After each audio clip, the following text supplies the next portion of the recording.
தற்போது ஒரு அண்மை செய்தி. தூத்துக்குடியில் உள்ள தூய பனிமய மாதா பேராலய திருவிழா கொடியேற்றத்துடன் தொடங்கியுள்ளது.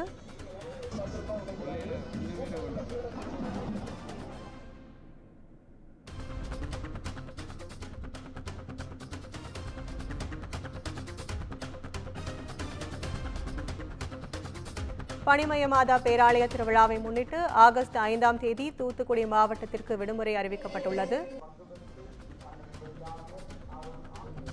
தூத்துக்குடி தூய பனிமய மாதா பேராலயத்தில் 442ஆம் ஆண்டு திருவிழா கொடியேற்றத்துடன் தொடங்கியுள்ளது. கூடுதல் விவரங்களை வழங்க எமது செய்தியாளர் சிவகுமார் இணைப்பில் இருக்கிறார். வணக்கம் சிவகுமார், கூடுதல் விவரங்கள்.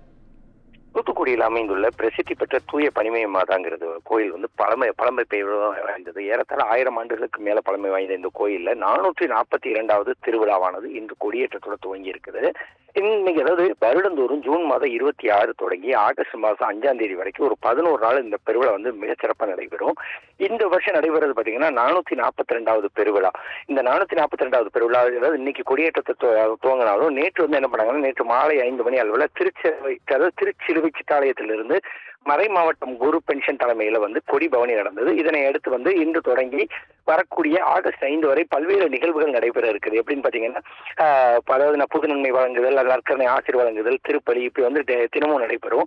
மேலும் இன்று நடைபெற்ற அதாவது இன்னைக்கு நடைபெற்ற கொடியேற்றத்தை கொடுத்து இவங்க அதாவது அந்த கொடியேற்றத்துல அன்னையோட திருவுருவம் பயிற்சி கொடியேற்றம் வந்து ஏற்றப்பட்டது. கொடியேற்றப்பட்ட உடனே மக்கள் தங்களது மகிழ்ச்சி வெளிப்படுத்த வகையில கரவொலி எழுப்பினாங்க. தொடர்ந்து தூத்துக்குடி பழைய துறைமுகத்தில் உள்ள இழுவை கப்பல்கள் மூலம் ஒளி எழுப்பப்பட்டது.